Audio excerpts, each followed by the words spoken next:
आऊज़ुबिल्लाहिमिनश्शैतानिर्रजीम बिस्मिल्लाहिर्रहमानिर्रहीम।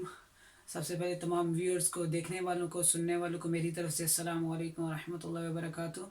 तो जैसा कि आज हमने इस वीडियो के अंदर स्टार्ट करनी है चैप्टर 1 की मैट्रिक्स एंड डिटर्मिनेंट एक्सरसाइज 1.4। ठीक है, ये क्लास 9th है और इसका आज 1.4 हमने पढ़नी थी। मैंने चूँकि इसके ऊपर लिख दिया है, क्वेश्चन नंबर 1 है। ठीक है, इसके अंदर एक नया कॉन्सेप्ट हमने अभी तक क्या पढ़ा, टाइप्स ऑफ मैट्रिक्सेस पढ़े, मैट्रिक्स की एडिशन पढ़ी, मैट्रिक्स की सब्ट्रैक्शन पढ़ी।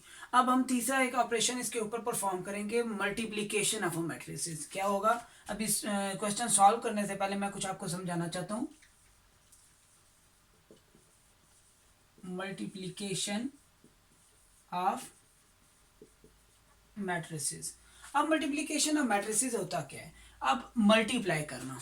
अब हमने क्या कहा था, एडिशन के लिए हमने देखा था कि जब उनके ऑर्डर सेम हो जाएंगे तब हम उनको ऐड कर सकते हैं, उसी तरीके से ऑर्डर सेम होंगे तो हम उनको सब्ट्रैक्ट कर सकते हैं। जबकि इस केस के अंदर थोड़ी सिचुएशन डिफरेंट है। आपने जब भी दो मैट्रिक्स आपस में प्रोडक्ट रूल अप्लाई हो रहा हो या आपस में मल्टीप्लाई हो रहे हो, तो सबसे पहले एक कंडीशन आपने चेक करनी है। पॉइंट 1 क्या है, वो आपने ये चेक करना है कि number of columns of first matrix. क्या बात की मैंने, number of column of first matrix is equal to number of rows of second matrix. ठीक है, ये आपने याद रखना है। जब भी तब पॉसिबल होगी मल्टीप्लिकेशन जब number of column of first matrix is equal to the number of rows of second matrix. Mean कि हमारे पास आपने ये देखना है कि पहले जो आपके पास मैट्रिक्स, अगर दो मैट्रिक्स आपस में मल्टीप्लाई हो रहे हैं तो पहले मैट्रिक्स की नंबर ऑफ कॉलम बराबर हों किसके, सेकेंड मैट्रिक्स से नंबर ऑफ रोज के। ये आपने रूल अप्लाई करना है सबसे पहले। जब भी, ये मेरी ज़हन नशीन कर लें बात, जब भी आपको मल्टीप्लाई करवाना हो किसी भी मैट्रिक्स को तो आपने सिंपली क्या करना है, पहली कंडीशन चेक करनी है, फिर मल्टीप्लाई करवाना है। अब यहाँ पे क्वेश्चन तो मैंने लिखे हुए हैं, डायरेक्ट एम नहीं हमने शुरू कर देना इसको मल्टीप्लाई करना। आपने पहले ये कंडीशन चेक करनी है कि number of column is equal to number of rows, मतलब कि number of column of a first matrix is equal to the number of rows of second matrix, तब जाके आपका पॉसिबल होगा। तो अब वो पूछ रहा है कि इनमें से किन किन का आपके पास जो है वो आप बता सकते हैं कि किस कौन कौन से कंफर्टेबल हैं या कौन कौन से नहीं। ठीक है, सिर्फ ये बताना है which are the comfortable for multiplication and which are not. Okay, अगर हम देखें, इसी को हम अगर देखते हैं तो अगर क्वेश्चन नंबर 1 के पार्ट 1 की बात की जाए, इसके कॉलम कितने हैं, 1 एंड 2, रोज कितनी है, 1 एंड 2।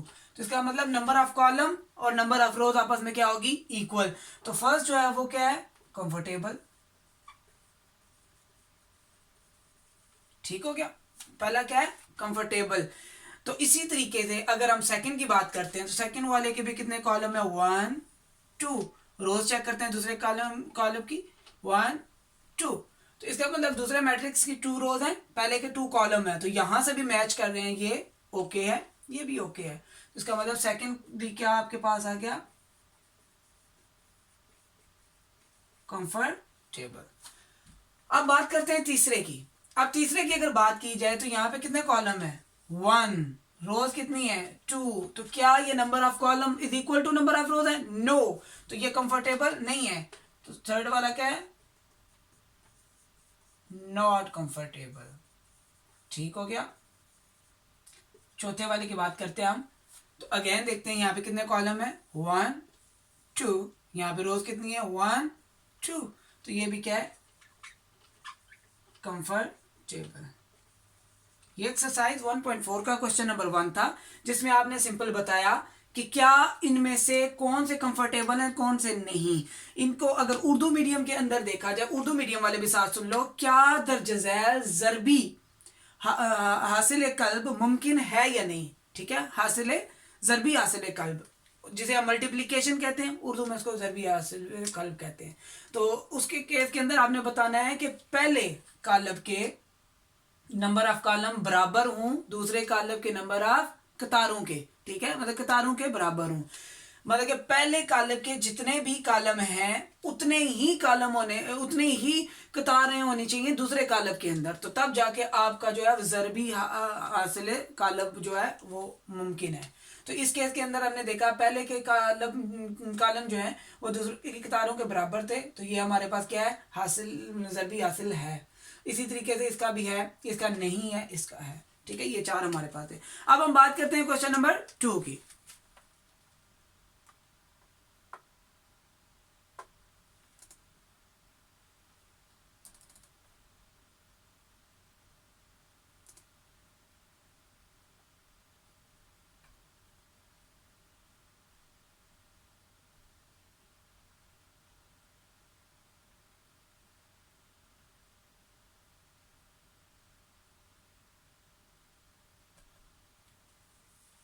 अगर हम क्वेश्चन नंबर 2 के अंदर देखें, अब इनको हम सॉल्व करना भी देखेंगे कि हम कैसे इनको सॉल्व कर सकते हैं। मैं इसको रेज कर देता हूँ। ये था क्वेश्चन नंबर 1, एक्सरसाइज 1.4 क्लास 9। अगर हम क्वेश्चन नंबर 2 की बात करेंगे, ये रूल आपने हमेशा याद रखना है।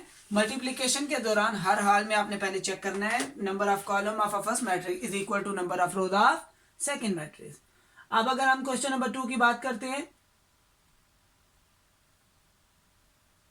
इसके कुछ पार्ट जो है वो आपने खुद, इसका 5वां पार्ट था वो आपने खुद करना है। ठीक है, उसके अंदर भी आपको मैंने बता दिया, वही चीज रूल आपने देखना है। अब क्वेश्चन नंबर 2 की बात करते हैं। इफ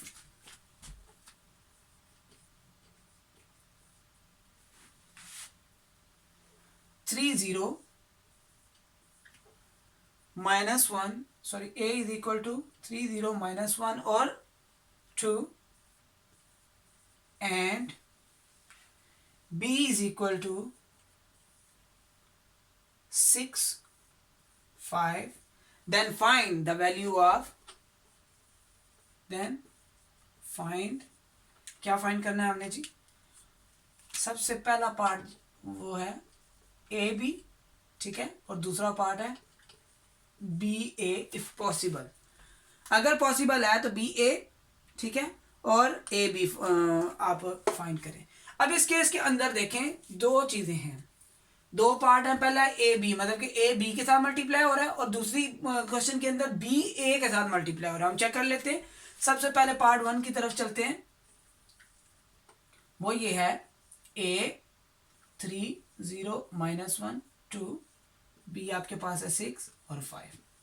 ओके, अब मैं आपको सिखाता हूं कि मल्टीप्लिकेशन होती कैसे है। ठीक है, इस केस के अंदर सबसे पहले मैंने जो बात कही थी, आपने चेक करना है क्या ये पॉसिबल है भी या नहीं।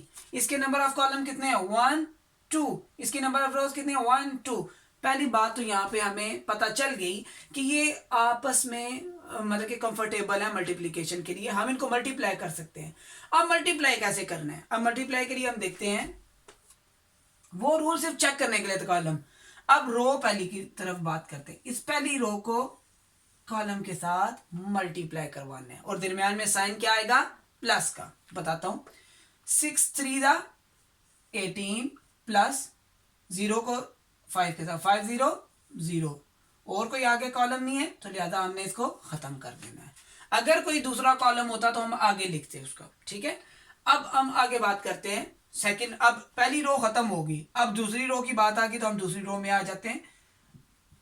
-1 मल्टीप्लाई 6, -1 मल्टीप्लाई 6 प्लस 2 मल्टीप्लाई 5, तो ये आपके पास आ जाएगा 18 -6 प्लस 10, तो ये आपके पास आंसर आ गया 18, और 10 में 6 गए तो 4, ये आपके पास आंसर आ गया पहले पार्ट का। ठीक हो गया।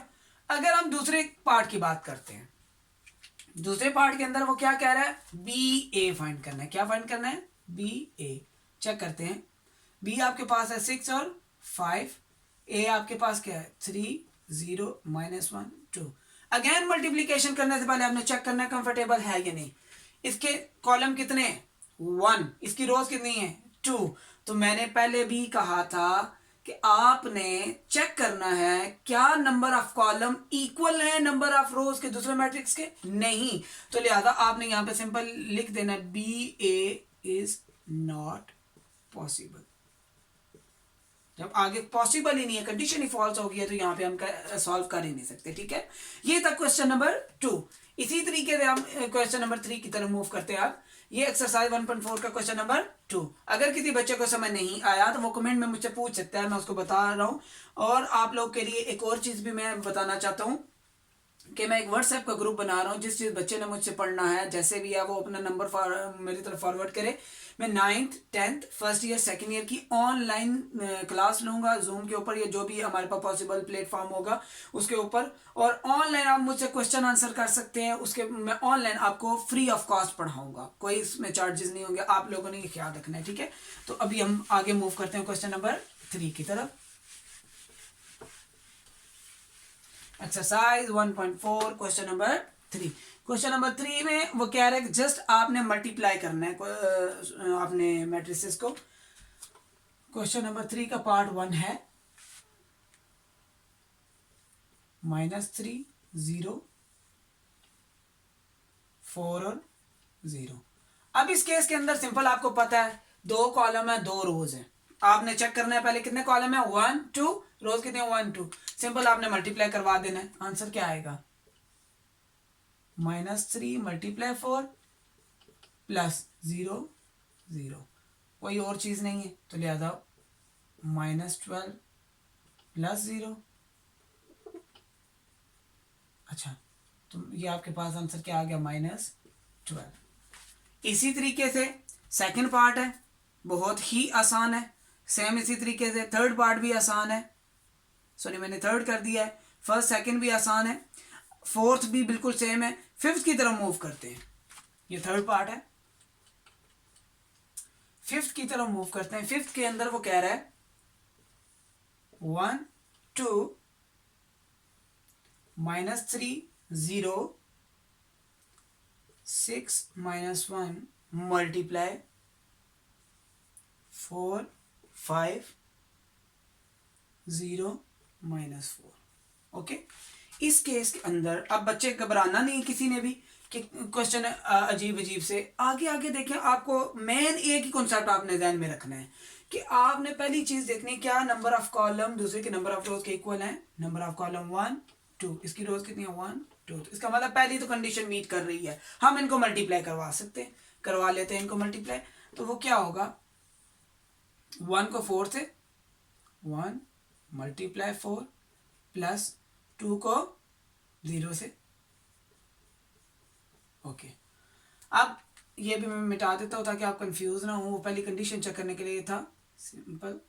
ओके, अब इस केस के अंदर हम बात करते हैं। अब देखें, हमने जब इसको सॉल्व किया, अभी पहली रो खत्म हुई है पहले कॉलम के साथ, लेकिन हमें दूसरा कॉलम नजर आ रहा है। तो हमने इस रो को अब दूसरे कॉलम की जगह पे नेक्स्ट आगे मूव करवाना है। 1 मल्टीप्लाई 5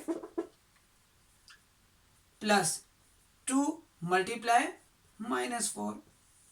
अब दूसरा कॉलम हमारे पास कंप्लीट हो गया। अब दूसरी रो नीचे आ जाए, -3 multiply 4 plus 0 multiply 0, -3 multiply 5 plus 0 multiply -4। अब दूसरी रो खत्म होगी, तीसरी रो की तरफ आ जाए। 6 multiply 4 plus -1 multiply 0, 6 multiply 5 plus -1 multiply -4। अब यहां पे देखें, हमारे पास नेक्स्ट आता है 4 1 जा 4 प्लस 2 0 0, 5 1 जा 5 -4 2 जा 8, -4 3 जा 12 प्लस 0, -15 प्लस 0, 6 4 जा 24 प्लस 0, 0 के साथ कोई भी चीज मल्टीप्लाई, आंसर 0, 6 5 जा 30 प्लस 4 1 जा 4। तो इसका आंसर आ जाएगा आपके पास 4। 8 में से 5 गए तो -3, -12, -15, 24, 34। ये आपके पास क्या आ गया आंसर। सिंपल हमने क्या किया, पहली रो को पहले कॉलम के साथ, फिर पहली रो को दूसरे कॉलम के साथ, इसी तरीके से दूसरी रो को पहले कॉलम के साथ, दूसरी रो को दूसरे कॉलम के साथ, तीसरी रो को पहले कॉलम के साथ, तीसरी रो को दूसरे कॉलम के साथ। तो हमने इसको मल्टीप्लाई करवा लिया, एंड पे हमने सिंपल एडिशन करके इसका आंसर ले लिया। ये था हमारे पास क्वेश्चन नंबर 3। अब हम बात करते हैं क्वेश्चन नंबर 4 की।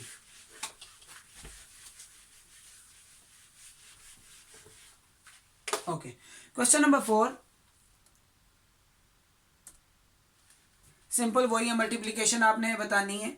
इसका पार्ट 1 है क्वेश्चन नंबर 4। पार्ट 1 आपके पास है, या ए पार्ट है, 2 3 1 1 0 -2 मल्टीप्लाई 2 -1 3 और 0। ये पार्ट ए है उसका। अब हम इसको देखते हैं। अगेन मैंने कहा था कॉलम चेक करने हैं हमने, तो कॉलम कितने हैं 1 2, नंबर ऑफ रोज कितनी है 1 2, इसका मतलब कंफर्टेबल है। हम कंफर्टेबल हैं तो इनको सिंपल मल्टीप्लाई करवा लेते हैं। 2 × 2 प्लस 3 × 3, इसी तरीके से 2 × -1 plus 3 × 0। Second 1 × 2 plus 1 × 3, 1 × -1 plus 1 × 0। Third की तरफ आ जाते हैं। 0 × 2 प्लस -2 × 3, 0 × -1 प्लस -2 × 0। सिंपल इस केस के अंदर हम देखते हैं। अब मल्टीप्लाई करवा लो। 2 2 ज़ा 4 प्लस 3 3 ज़ा 9 -2 प्लस 0, 2 प्लस 3 1 1 ज़ा -1 प्लस 0, 0 -3 2 ज़ा 6, 0 प्लस 0। तो ये आपके पास आंसर आ जाएगा 9 और 4 13 -2 3 2 5 -1 -6 और 0। ये आपके पास क्या आ गया आंसर। सेम इसी तरीके से सेकंड पार्ट है। सेकंड पार्ट के मैं उसका भी बी पार्ट करवा देता हूँ। सी आपने खुद करना है, बल्कि सी भी मैं करवा देता हूँ। डी बी ई, इसके ई आपने खुद कर लेना है। इसके 4 पार्ट मैं आपको करवा देता हूँ। फर्स्ट ये था आपके पास पार्ट, इसको मैं इरेज कर देता हूँ। बल्कि अगर आपको कुछ समझ ना आए आपने मुझसे पूछ लेना है। सिंपल क्या किया मैंने, सबसे पहले चेक किया इसके नंबर ऑफ कॉलम 2 थे, इसके नंबर ऑफ रोज 2 थे, कंफर्टेबल है मल्टीप्लिकेशन के लिए। जब मल्टीप्लाई करना है तो हमने क्या करना है, आप कॉलम वगैरह को नहीं देखना, हमने रो को देखना है। इस रो को पहले कॉलम के साथ हमने मल्टीप्लाई करवाया, दरमियान में प्लस का साइन आया, खत्म होगी। सेकंड अपने कॉलम की जगह पे आ जाना है। पहली रो को सेकंड कॉलम के साथ सेम वही प्रोसीजर। इसी तरीके से second row first column, second row second column, third row first column, third row second column. तो इनको सिंपल आपने मल्टीप्लाई करके ऐड कर लिया तो जो आंसर आया उसको लिख दिया। ये आपके पास पार्ट 1 था। अब हम बात करते हैं पार्ट बी की। ठीक है, ये पार्ट ए था 1.4 का। अब हम बात करते हैं पार्ट बी की। पार्ट बी हमारे पास है 1 2 3 4 5 6 मल्टीप्लाई 1 2 3 4 -1 1। ओके, अब इस केस के अंदर आपने देखना है कि हमने सिंपली पहले हमने बात की थी। अभी तो हमारे पास बात की है कि इतने हमारे पास अभी तक जो आए थे 2 कॉलम 2 रोज के आए थे। अब इसकी बात करते हैं, यहाँ पे कितने कॉलम है 1 2 3, रोज कितनी है 1 2 3, तो मतलब कि कंफर्टेबल है। सबसे पहली बात तो हमारे पास ये सेटिस्फाई होगी कंडीशन की, आपस में क्या है कंफर्टेबल है फॉर मल्टीप्लीकेशन के लिए। अब हम बात करते हैं इनको मल्टीप्लाई करते हैं, तो कैसे करेंगे। अभी मैंने बताया था 1 को 1 के साथ मल्टीप्लाई, प्लस 2 को 3 के साथ मल्टीप्लाई, प्लस तीसरी एंट्री भी है 3 मल्टीप्लाई -1। अभी हमने देखा अभी एक रो और एक कॉलम सॉल्व हो गया, लेकिन अभी दूसरा कॉलम भी है, तो आगे मूव करते हैं। इसको गैप देना है, सेकंड कॉलम की जगह आ जाए। 1 × 2 प्लस 2 × 4 प्लस 3 × 1। ये हमारे पास कंप्लीट हो गया। अब सेकंड रो की तरफ आ जाते हैं। 4 × 1 plus 5 × 3 plus 6 × -1, 4 × 2 plus 5 × 4 4 plus 6 multiply 1। अब हम देखते हैं कि मजीद नीचे कोई तीसरी रो नहीं है, तो यहां तक क्वेश्चन खत्म हो जाएगा। ये क्वेश्चन यहाँ पे खत्म हो गया। अब इस केस की बात करते हैं। अब हम इसको सॉल्व करना है, पहले मल्टीप्लाई कर लेते हैं। तो मल्टीप्लीकेशन का रूल क्या होगा, 1 1 जा 1 प्लस 3 2 जा 6 माइनस 3 1 जा 3, 2 1 जा 2 प्लस 4 2 जा 8 प्लस 3 1 जा 3, 4 1 जा 4 प्लस 5 3 जा 15 माइनस 6 1 जा 6, 4 2 जा 8 प्लस 5 4 जा 20 प्लस 6। अब आपके पास सिंपल प्लस माइनस है। 6 प्लस 1 7 में से 3 के तो 4, 8 प्लस 2 10 प्लस 3 13, 15 और 4 19, 19 में 6 के तो 13, 20 28, 28 और 6 34। तो ये आपके पास क्या आ गया आंसर। अगर कोई मिस्टेक हो जाए तो प्लीज़ उसको आपने कमेंट में मुझे बता देना कि सर फलां मिस्टेक हुई थी। बेसिकली आपको समझाने का मकसद ये आपको कॉन्सेप्ट आ जाए, ठीक है। हम भी टीचर को इतने वो कहते हैं कि कोई बहुत बड़ी चीज़ें नहीं है, तो हमें भी गलती के चांसेस बहुत सारे होते हैं, बल्कि अक्सर औकात जहन कई बार ज़्यादा चल रहा होता है, कभी कहाँ पे होता है कभी कैसे, तो बहुत सारी गलतियों के चांसेस होते हैं। तो आप लोगों ने उसको बजाय मजाक बनाने के आप लोगों ने हमें बताना है कि सर आपका मेथड ठीक है या आपके फलां मिस्टेक हुई थी लेकिन हमें समझ आ गई है, हम उसको करेक्ट कर लेंगे, हम वो मिस्टेक नहीं करेंगे। तो इस तरीके से आप लोगों ने कोशिश करना है, ठीक है। तो इंशाल्लाह मेरी दुआ यही है कि जो जो ये देख रहा है, जो जो इसको समझ रहा है, उसका अल्लाह ताला उसको कामयाब कामरान करे। तो इंशाल्लाह उम्मीद है कि सबको समझ आएगा। अभी हम बात करते हैं, इसका पार्ट बी हो गया, पार्ट सी इसकी बात करते हैं। तो पार्ट सी भी मैं आपको करवा देता हूँ।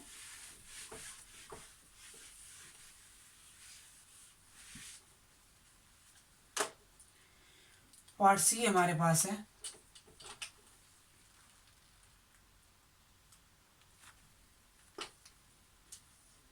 One two three four minus one one, okay. तो और आगे आपके पास वही चीज़ है, थोड़ी सी आगे पीछे करके लिख दिया, 1 2 3 4 5 6। तो फर्क मेरे ख्याल से पढ़ना नहीं चाहिए। अब देखें इसके कॉलम कितने हैं, 1 2, रोज कितने हैं 1 2। तो इसका मतलब कंफर्टेबल है, सिंपल आपने इसको सॉल्व कर लेना है। 1 को 1 से मल्टीप्लाई किया प्लस 2 को 4 से, पहला कॉलम कंप्लीट हो गया। सेकंड की तरफ आते हैं, 1 multiply 2 plus 2 multiply 5।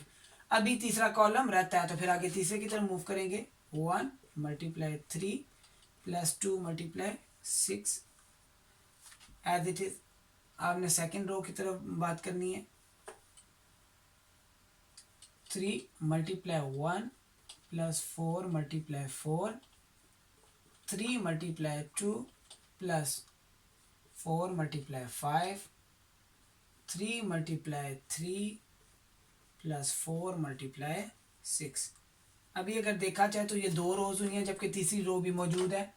-1 multiply 1 plus 1 multiply 4, -1 multiply 2 plus 1 multiply 5, -1 multiply 3 plus 1 multiply 6। अब इनको सिंपल आपने ऐड कर लेना है, सॉरी पहले मल्टीप्लाई कर लेते हैं। 1 1 ज़ा 1 प्लस 4 2 ज़ा 8, 2 1 ज़ा 2 प्लस 5 2 ज़ा 10, 3 1 ज़ा 3 प्लस 6 2 ज़ा 12, 3 1 ज़ा 3 प्लस 4 4 ज़ा 16, 3 2 ज़ा 6 प्लस 5 4 ज़ा 20, 3 3 ज़ा 9 प्लस 6 4 ज़ा 24, 1 1 ज़ा -1 प्लस 4 -2 प्लस 5 -3 प्लस 6। तो अगर हम इसको सॉल्व करेंगे तो 8 plus 1 9, 10 plus 2 12, 12 plus 3 15, 16 plus 3 19, 20 plus 6 26, 24 और 9 33, 4 में से 1 गए तो 3, 5 में से 2 गए तो 3, 6 में 3 गए तो 3। तो ये आपके पास आंसर है। ओके सिंपल यही था। इसके अंदर थोड़ा सा यही पिछले बी पार्ट के अंदर ये मैट्रिक्स इस तरफ था, ये वाला इस तरफ था, उसकी वजह से हमें कितना फ़र्क पड़ा था। हमारे पास जो आए थे आपके पास 2 कॉलम आए थे, ठीक है। जबकि इस केस के अंदर आप देखिए हमने थोड़ा सा इंटरचेंज किया, तो इसके अंदर 3 क्रॉस 3 का मैट्रिक्स बन गया, इनके 3 रोज और 3 कॉलम बन गए। तो ये था हमारे पास इसका पार्ट सी। अभी हम बात करते हैं इसके पार्ट डी की।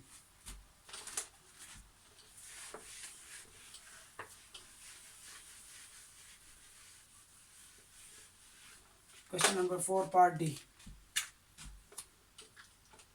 जी हमारे पास है 8 5 6 4 और दूसरा हमारे पास आ रहा है 2 -5/2 -4 और 4। इंपॉर्टेंट बोर्ड के पॉइंट ऑफ व्यू से इंपॉर्टेंट क्वेश्चन है, तो इसको आपने मजीद गौर से देखना है। बच्चे घबरा जाते हैं, ये आपके पास फ्रैक्शन में जब क्वेश्चन आ जाए तो बच्चे उसमें घबरा जाते हैं जी कि अब फ्रैक्शन में आ गया, अब ये कैसे सॉल्व होगा। कोई इतना बड़ा मसला नहीं है, इंतहाई आसान है। वही काम पहले चेक करने हैं, इसके नंबर ऑफ कॉलम कितने हैं 2, इसके नंबर ऑफ रोज कितनी है 2, तो इसका मतलब ये है कि ये कंफर्टेबल है मल्टीप्लिकेशन के लिए। तो हम इसको मल्टीप्लाई कर लेते हैं, वही प्रोसीजर आपने रखना है। 8 को मल्टीप्लाई करना है आपने 2 के साथ, प्लस 5 को मल्टीप्लाई करेंगे आप -4 के साथ। इसी तरीके से 8 को मल्टीप्लाई करेंगे -5/2 के साथ, प्लस 5 को मल्टीप्लाई करेंगे आप 4 के साथ। सेकंड आपके पास आ गया 6 × 2 प्लस 4 × -4, 6 × -5/2 प्लस 4 × 4। अब हम बात करते हैं इसको सॉल्व करने की। आपने मल्टीप्लिकेशन डिवीजन का रूल तो पढ़े ही हुए हैं, तो हम उनको पहले इनको सॉल्व कर लेते हैं। 8 2 16 माइनस प्लस माइनस -5 4 20। अब देखिए यहाँ पे कटिंग हो रही है, 2 1 2, 2 4 8, 2 1 2, 2 3 6। ठीक है, मैंने इसकी कटिंग कर ली, तो हमारे पास अब बन रहा है 5 4 20 -20 प्लस 5 4 20, 6 2 12 -4 4 16। तो यहाँ पे आपके पास आ रहा है -15 प्लस 4 4 16, 5 3 15। तो अब इस केस के अंदर सिंपल वही क्वेश्चन बन गया है। 16 में से 20 जाएंगे तो -4, ये 20 प्लस 20 0, 16 में 12 गए तो -4, 16 में 15 गए तो 1। तो ये आपके पास सिंपल आंसर आ गया। बात समझ आ गई, कोई इतनी बड़ी चीज़ नहीं थी। थोड़ा सा इस चीज़ को देख के बच्चे घबरा जाते हैं, कोई मसला नहीं है। ये 2 डिवाइड हो रहा है, यहाँ पे 8 मल्टीप्लाई हो रहा है, तो ये आपस में कटिंग हो सकती है। इसी तरीके से इनकी भी कटिंग, 2 का टेबल 2 1 2 और 2 का टेबल इस पर 4 टाइम गया, तो 5 4 20 -20 आ जाएगा। सेम 2 1 2, 2 3 6 -5 3 15। तो ये आपके पास है क्वेश्चन नंबर 4। अब बात करते हैं क्वेश्चन नंबर 5 की। ओके, बहुत ही मजे का question, question number 5।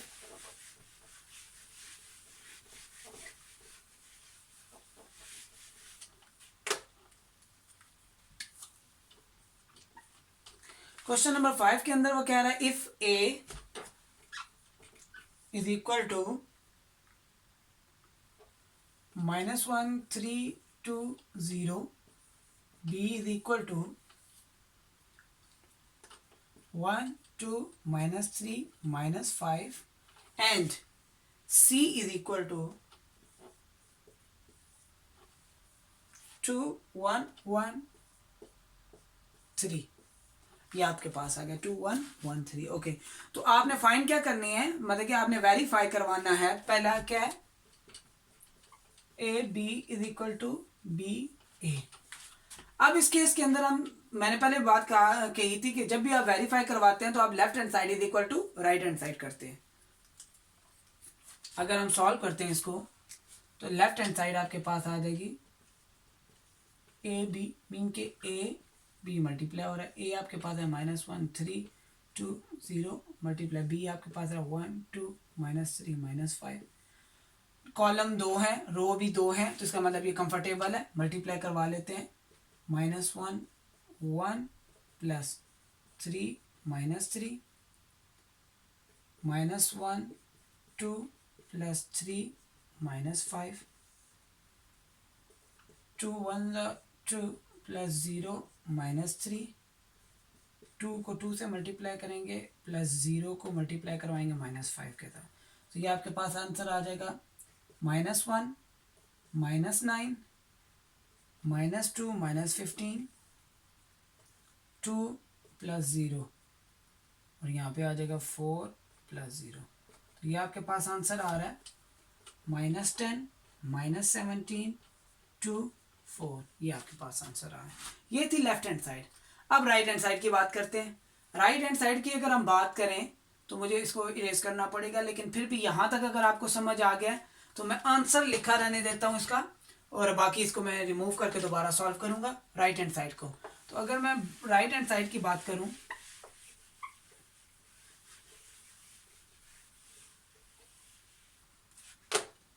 Right hand side B आप लिख लें 1 2 -3 -5, ए आपके पास है -1 3 2 0, ठीक है। मल्टीप्लाई करवा लेते हैं, डायरेक्ट फॉर्म के अंदर मैं मल्टीप्लाई करवा रहा हूँ। 1 1 ज़ा 1 -1 प्लस 2 2 ज़ा 4, 3 1 ज़ा 3 प्लस 2 0 0, 3 1 ज़ा 3 -5 2 ज़ा 10 -9 प्लस 0। तो ये आपके पास आंसर क्या आ रहा है? 4 में से 1 गए तो 3 3, 10 में से 3 गए तो -7 और -9।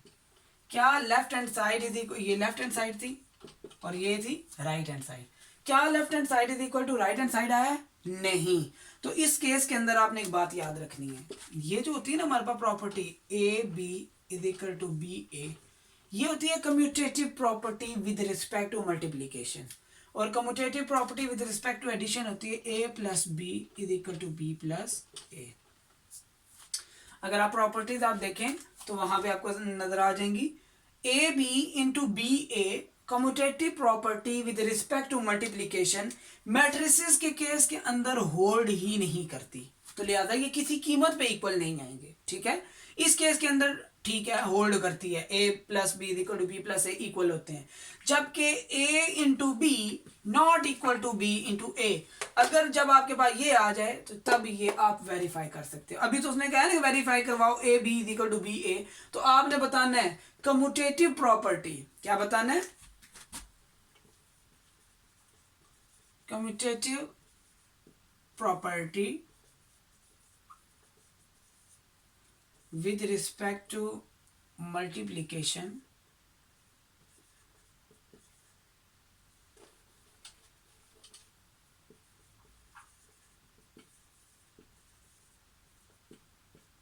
does not hold, it does not possible, it does not hold possible लिख लेते हैं, ठीक है, कि ये किसी कीमत पे पॉसिबल ही नहीं है, इसका यही आंसर है, ठीक है। आपने लिखना है एंड पे कि commutative property with respect to multiplication does not possible, तो ये कभी भी इक्वल नहीं होता left hand side, so left hand side is not equal to right hand side, ये आपने बताना है, ये क्वेश्चन पूरा हो जाएगा। अब इसी तरीके से आपने इसका सेकंड पार्ट अगर आप देखें तो बी सी ब्रैकेट के अंदर है, पहले ब्रैकेट, अब उसका मैं आपको बता देता हूँ कि तरीक़ेकार क्या है, सिर्फ वो मैं आपको बताऊंगा, करना आपने खुद है, मैं थोड़ा सा गाइड करूंगा सिर्फ।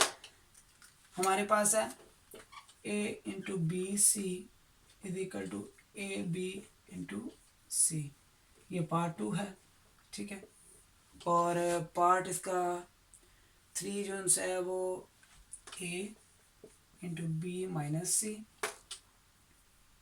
Sorry B plus C, A B plus A C.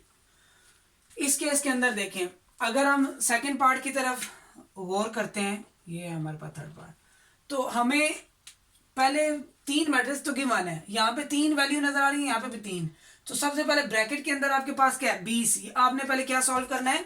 B C, तो बी आपके पास आ जाएगा 1 2 -3 -5 मल्टीप्लाई सी आपके पास आ जाएगा 2 1 1 3, मैं डायरेक्ट कर रहा हूँ, मल्टीप्लाई करवा के लिख लें, 2 1 2 प्लस 2 1 प्लस 6 -6 -5 -3 -15, तो ये आपके पास आ जाएगा 4 7 -11 -18, ये आपके पास क्या आया? बी सी, एक मैट्रिक्स आ गया, जबकि आपके पास वैल्यू क्या है? ए इंटू बी सी, तो अब आपने ए भी लिखना है -1 3 2 0, बी सी की वैल्यू क्या है? 4 7 -11 -18, अब इनको मल्टीप्लाई करेंगे, जो आंसर आएगा वो लेफ्ट हैंड साइड होगी। इसी तरीके से जब आप राइट हैंड साइड की तरफ मूव करेंगे तो पहले ए बी को मल्टीप्लाई करवाना है, जो आंसर आएगा उसको सी के साथ मल्टीप्लाई करवा देना है। Left hand side is equal to right hand side आएगी। इस केस के अंदर आपने देखना है ये b प्लस सी है, लेफ्ट हैंड साइड पे क्या होगा b प्लस सी, तो इसका मतलब पहले b 1 2 -3 -5 प्लस 2 1 1 3। अब इस केस के अंदर आप मल्टीप्लाई ना करवाने लग जाना, यहाँ पे आपने प्लस का आपको ऑपरेशन नजर आ रहा है तो प्लस करना है। तो क्या होगा 1 + 2 3 2 + 1 3 -3 + 1 -2 -5 + 3 -2। या आपके पास क्या है b प्लस सी। जब आपके पास क्वेश्चन आपके पास क्या था a इंटू बी प्लस सी, तो अब a आपके पास क्या है -1 3 2 0 मल्टीप्लाई 3 3 -2 -2। तो अब इसको आपने सिंपल मल्टीप्लाई करवा लेना है। इसी तरीके से राइट हैंड साइड के ऊपर आपको नजर आ रहे हैं ए बी बी सी। पहले आपने a और b को मल्टीप्लाई करवाना है इस तरीके से, फिर आपने a और c को मल्टीप्लाई करवाना है, जो आंसर आएगा उनको ऐड करना है। ठीक है, आपस में ऐड करेंगे, left hand side is equal to right hand side आएगा। इसी तरीके से फोर्थ पार्ट भी आपने करना है। अगर आपको समझ ना आए तो आपने मुझे बताना है, मैं आपको वो करवा दूंगा। ठीक है, अब इसका क्वेश्चन नंबर 6 की तरफ हम मूव करते हैं।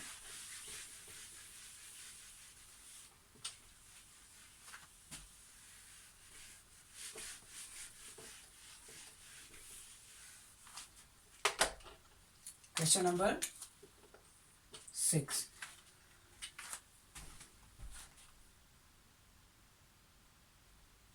क्वेश्चन नंबर 6 की अगर हम बात करते हैं तो क्वेश्चन नंबर 6 के अंदर हमारे पास आ रहा है ए आपके पास है -1 3 2 0, बी आपके पास आ रहा है 1 2 -3 -5, और सी आपके पास आ रहा है -2 6 -3 और 9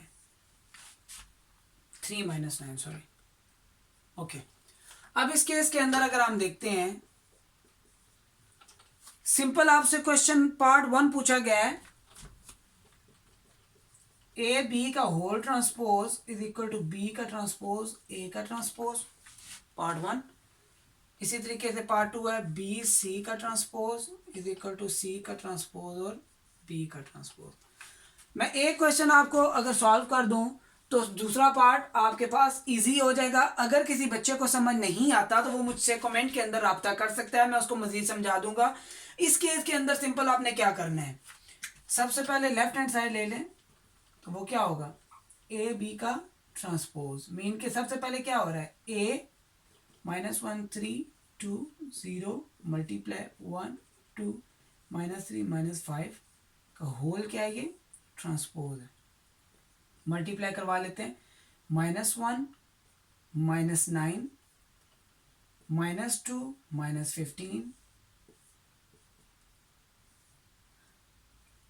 2 + 0 2 2 = 4 + 0, तो ये आपके पास आ जाएगा -10 -17 2 4 का ट्रांसपोज। तो जब आप ट्रांसपोज लोगे तो ये आपके पास आ जाएगा -10 -17 2 और 4। ये आपके पास क्या है ए बी का ट्रांसपोज। इसी की अगर मैं राइट हैंड साइड सॉल्व करता हूँ, क्या करता हूँ राइट हैंड साइड, तो वो ये होगा बी का ट्रांसपोज पहले हम ले लेते हैं, फिर ए का ट्रांसपोज ले लेते हैं। बी आपके पास क्या है 1 2 -3 -5 का ट्रांसपोज मल्टीप्लाई सी आपके पास क्या है -2 सॉरी ए -1 3 2 0 का ट्रांसपोज। इस केस के अंदर सिंपल आपने पहले ट्रांसपोज लेना है 1 2 -3 -5 -1 3 2 0। अब इनको मल्टीप्लाई करवा लें, 1 1 = -1 -9 2 + 0 -2 -15 -5 + 0। ये इस केस के अंदर आपके पास क्या आ जाएगा, कहाँ गलती की है मैंने,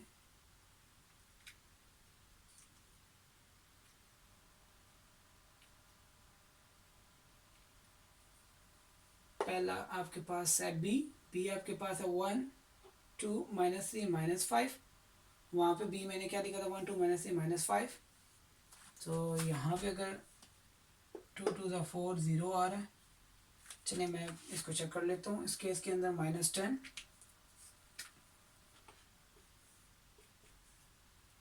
2 -17 -5,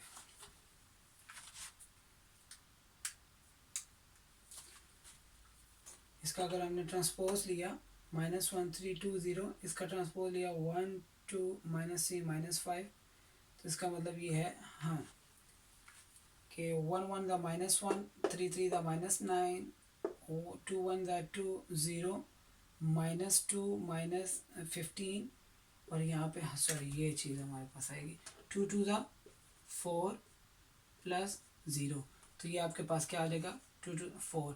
तो यहाँ पे आप गौर से देखें, left hand side is equal to right hand side आ गया। ठीक है, अब left hand side is equal to right hand side आ गया। इसी तरीके से दूसरा पार्ट आपने ए और सी के साथ करना है, सॉरी बी के साथ, बी सी का ट्रांसपोज इज इक्वल टू सी का ट्रांसपोज बी का ट्रांसपोज, तो वो आपने खुद करना है। उम्मीद है कि आपको समझ आ गई होगी। ये थी हमारी आज की 1.4 एक्सरसाइज, कंप्लीट हो चुकी है, और ये exercise 1.4 chapter 1 class 9th। Okay, इंशाल्लाह नेक्स्ट वीडियो में मिलते हैं आपके साथ एक्सरसाइज 1.5 के साथ। तो उम्मीद है कि आपको समझ आ गई होगी। तो आप ज़्यादा से ज़्यादा इसको शेयर करें, लाइक करें, मेरे चैनल को सब्सक्राइब करें ताकि, और बेल का आइकन दबा दें ताकि मेरी आने वाली नई वीडियो आपको मिल जाए और आप इजीली घर बैठे तैयारी कर सकें।